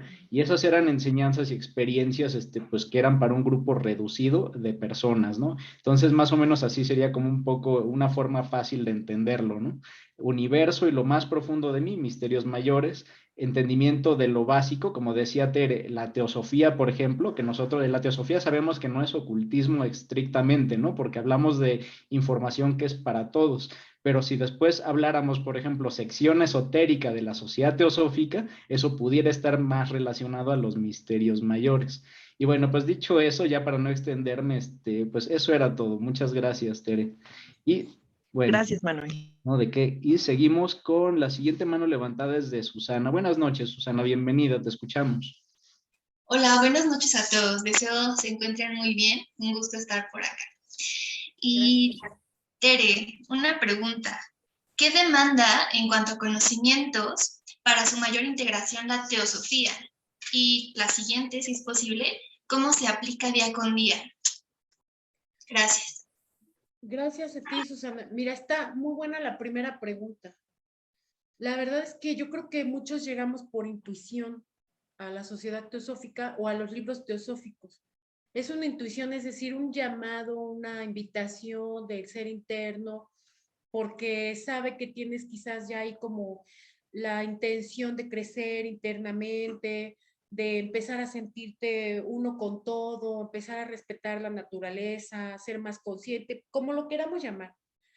Pero como es un proceso de intuición, no nos damos cuenta que de alguna manera sí se necesita un perfil, ¿sí? Cuando nosotros leemos una descripción, por ejemplo, de la teosofía, una definición de que la teosofía es filosofía, ciencia y religión, desde ahí ya tenemos un problema, porque entonces definir la filosofía en qué términos, ¿no? La filosofía como sabiduría, ¿qué filosofía? La filosofía de Oriente, la filosofía de Occidente, ¿no? Ahora vemos un término en griego, que es teosofía, pero cuando empezamos a leer a Blavatsky, vemos términos en sánscrito, que es lo primero que se platicaba, ¿no? Entonces me está llevando a una filosofía todavía más antigua. Entonces, ¿qué filosofía voy a estudiar? Ahora, si hablamos de religión, me habla de religión, de las religiones del mundo, es decir, de estos grupos sectarios, porque son sectarios. Son sectarios porque si no eres católico, entonces, ¿qué eres? Eres protestante. Y si no eres protestante, entonces eres hinduista. Y en el hinduismo hay muchas ramas. Entonces, se vuelven sectarios porque cada quien tiene sus hermanos, sus mezquitas o sus iglesias o sus templos, y entonces no se vuelve un religare, ¿no? Para empezar, el concepto está medio errado, porque no se puede unir lo que nunca ha estado separado. Entonces, ese concepto que tenemos de religión, en realidad no existía como tal en el Oriente, en la antigüedad, ¿sí? Por eso es que algunos pues no traducen en el emblema de la sociedad teosófica, no traducen el significado como no hay religión más elevada que la verdad. La palabra religión no aparece allí en sánscrito, no aparece la palabra yogaha, ¿sí? Y esta palabra yogaha, en realidad al principio no tenía una connotación ni con los ejercicios ni con la filosofía. Tenía una connotación de enganchar el caballo al carruaje o a la yunta, ¿no? Y ya después algunos la utilizaban como metáfora, ¿sí? Para saber conducir a la personalidad por el espíritu, ¿sí? Que el espíritu llevara a la personalidad, que la supiera conducir, enganchar o llevar. Y de ahí se deformó al occidente, a religare, en latín, ¿no? Y de ahí pasó a religión.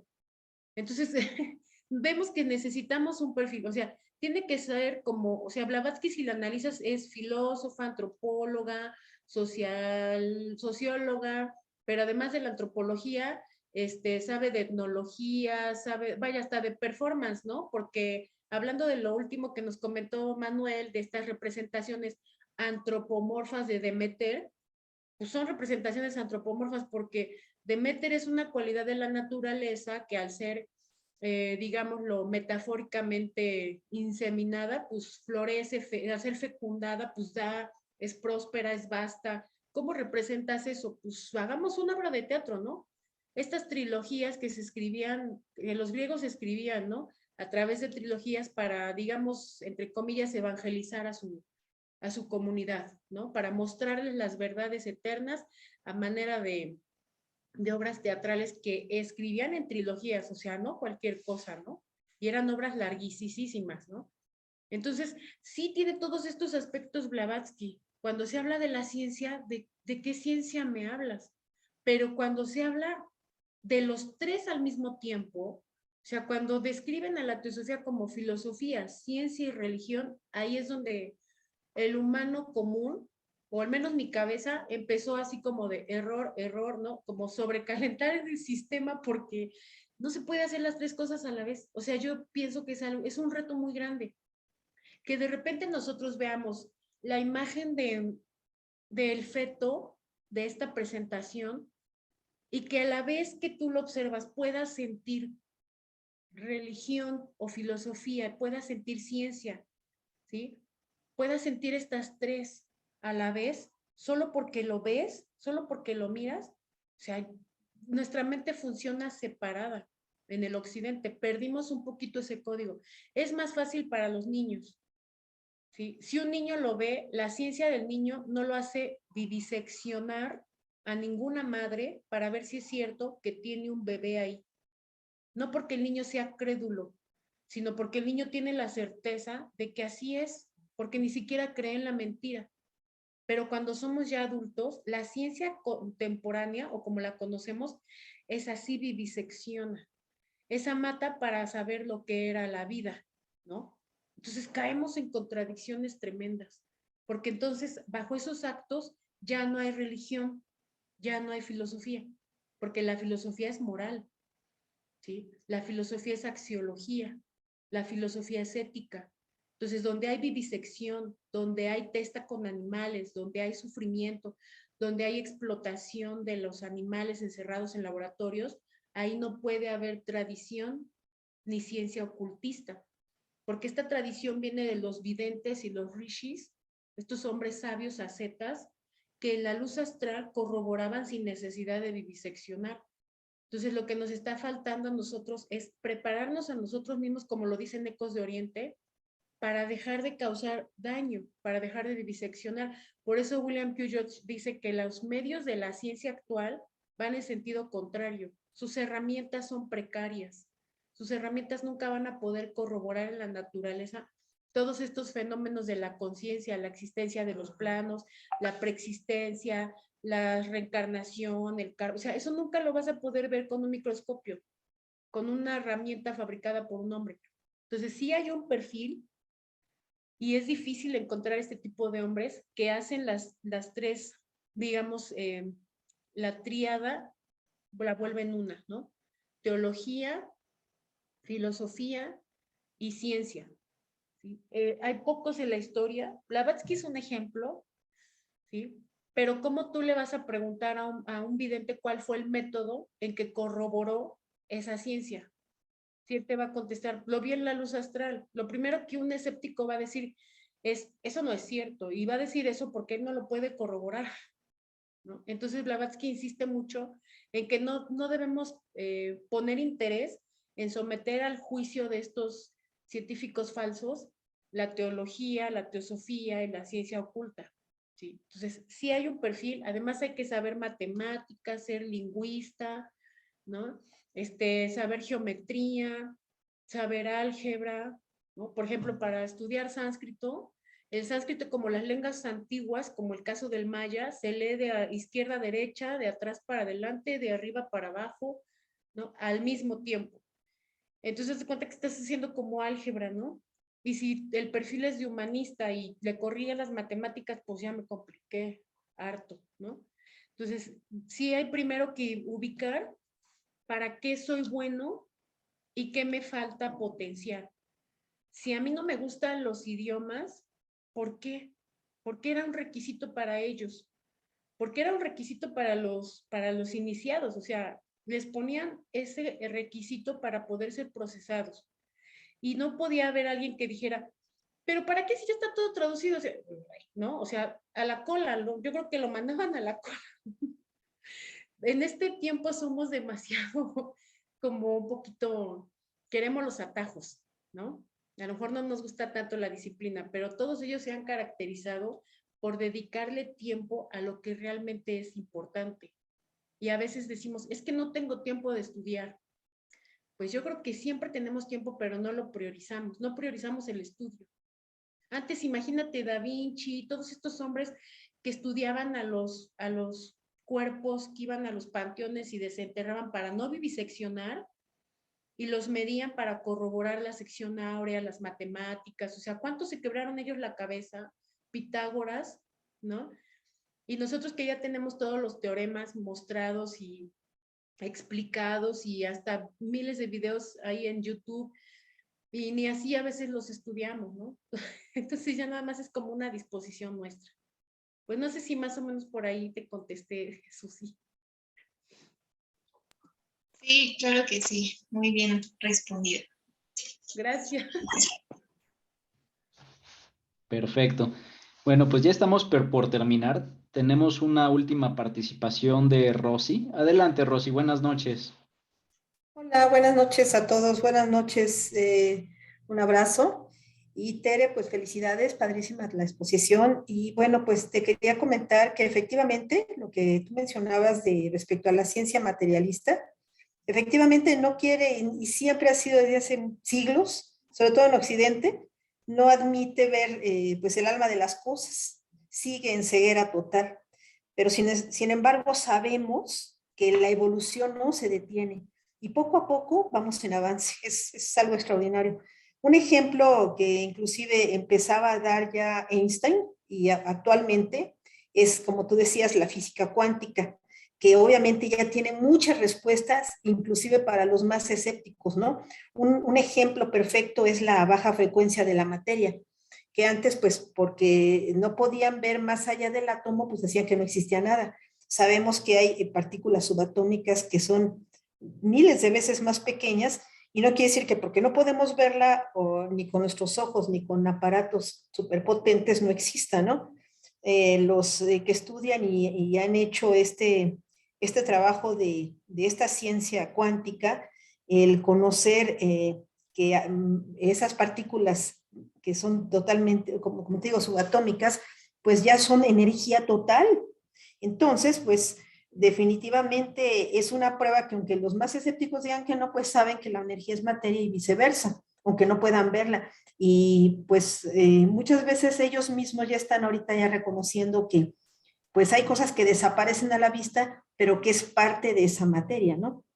Incluso seguramente tú conoces, bueno, ya no está en el mundo físico, pero Masaru Emoto, este japonés que hizo un excelente estudio de los átomos del agua, él comprobó que más allá de todo átomo, inclusive de los humanos y de todos, hay más que, ahora sí que una inteligencia, una conciencia no visible a este plano, que se encuentra en los átomos más pequeños, ¿no?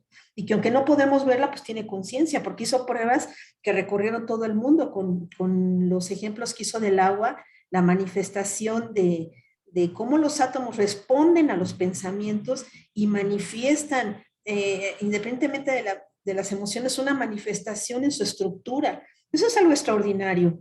Y así los más... ahora sí que los materialistas más, los científicos más cerrados, pues no pueden negarlo, porque pues es una prueba contundente de que pues ya estamos ahorita en un avance y como te digo, la evolución no puede detenerse. Ajá. Y gracias a esto, pues hoy en todo el mundo se están abriendo mentes brillantes para buscar no solamente con su ciencia y con su intelecto, sino, como decía Einstein, no los van a poder encontrar con su mente y con sus ojos, sino con su yo interno, con su yo superior. Y bueno, a raíz de lo anterior, pues ha sido un trampolín para que mucha gente en este tipo de estudios de sabiduría pues empiece a adentrarse, ¿no? Yo creo que empieza un despertar extraordinario y gracias a todo esto que hemos estado viendo, sobre todo de ciencia, pues está abriendo los ojos y la gente se está abriendo paso, la mente y sobre todo del escepticismo, pues no le está quedando de otra que ver las realidades. Entonces, bueno, pues con lo que nos comentabas, bueno, ha sido muy enriquecedor y bueno, pues adelante, tenemos que continuar con este avance y pues sobre todo siempre tratar de trabajar también más con nuestro interno, ¿no? Ver más allá, pero con nuestros ojos de lo divino que está dentro de cada uno. Gracias, Tere, y gracias a todos. Muchas gracias, Rosy. Gracias. Vale, perfecto. Bueno, pues ya no identifico más manos levantadas. Estaríamos ya dando finalización a la sesión de hoy. Tere, muchísimas gracias por esta ponencia. Ha sido bastante ilustradora y que vamos a buscar que podamos compartir la grabación. Yo creo que hay muchos aspectos que comentaste que vale la pena escucharlos de nuevo y estudiarlos, digamos que con calma, lentamente. Y vaya, tras esta excelente plática de Tere, pues los invitamos a que nos puedan acompañar en nuestras siguientes sesiones de Logia Aura. Como aviso parroquial, tenemos estudio de Isis sin velo todos los lunes. Para quienes les interese, pues seguir la obra de Blavatsky en grupo, acompañados, para no perdernos tanto, pues es muy bueno, ¿no? Y el próximo jueves vamos a darle continuidad a esta plática de Tere con otro tema que está enlazado, que es justamente el linaje de la teosofía. Ya nos comentaba Tere al principio que esta enseñanza pues no nació de la nada, ni nació con Elena Blavatsky, ¿no? Atrás de Elena Blavatsky pues hubo una cadena grandísima de personas y justamente el próximo jueves vamos a hablar de esa cadena de personas. ¿Por qué es importante esta plática? Si el día de mañana a alguien interesado en teosofía le preguntan, oye, ¿y la teosofía de dónde viene o quién le enseñó? Muchos teósofos lamentablemente no sabemos ni qué contestar, ¿no? Entonces, el estar en esta plática te ayudará a por lo menos, más o menos, trazar cómo ha sido esa cadena y poder explicarlo, ¿no? Y saber que esto, pues, no es, pues, digamos, una enseñanza a veces como medio tipo New Age sin sustento, sino que tiene una raíz, pues, que se puede seguir hacia atrás. Y bueno, dicho esto, pues los invitamos también a que nos sigan en los videos que subimos en YouTube, donde se hablan de estos temas. Para próximas pláticas también pueden seguir nuestra página de Facebook y tenemos un grupo de WhatsApp donde también compartimos información de próximas pláticas e información de teosofía para quien guste pues estar al tanto. Para este caso, quien guste pues puede dejarnos un teléfono de contacto aquí en el chat y con gusto los agregamos al WhatsApp. Y bueno, pues dicho esto, pues Tere, doblemente gracias. Muchas gracias a todos por acompañarnos. Vamos a seguir aquí en estos trabajos y ya nos estaremos escuchando pronto. Que tengan excelente noche. Muchas gracias. Gracias, Manuel. Muchas gracias a todos. Muchas gracias. Muchas gracias. Gracias. Buenas Muy noches. agradecida, muchas gracias. Gracias, buenas noches. Muchas gracias. Excelente noche a todos. Muchas gracias, Tere. Muchas gracias, Rama. Aurea. Gracias, buenas noches. Una maravilla. Gracias, Me buenas encantó haber noches. estado Gracias, Manuel. presente. Maravillosa, agradecida. Buenas noches, Conchita. Buenas noches a Buenas noches a todos. Buenas noches, Leonor. Muchas gracias. Gracias. Oscar. El link para ingresar es el mismo del de día de hoy. Para siguientes sesiones, usualmente es el mismo, pero sí les recomendamos mejor estar pendientes de nuestras publicaciones por Facebook y quien guste en el grupo de WhatsApp también. Bueno, ahí dejé mi número, a ver, espero poder ingresar al grupo. Chicos, mil gracias, una maravilla y bueno, espero poder seguir aprendiendo con ustedes. Un gusto, Grisel, gracias por acompañarnos, bienvenida. Gracias. Buenas noches. Excelente noche, descansen. Gracias, Manuel. Feliz noche. Gracias a todos. Feliz noche. Felicidades.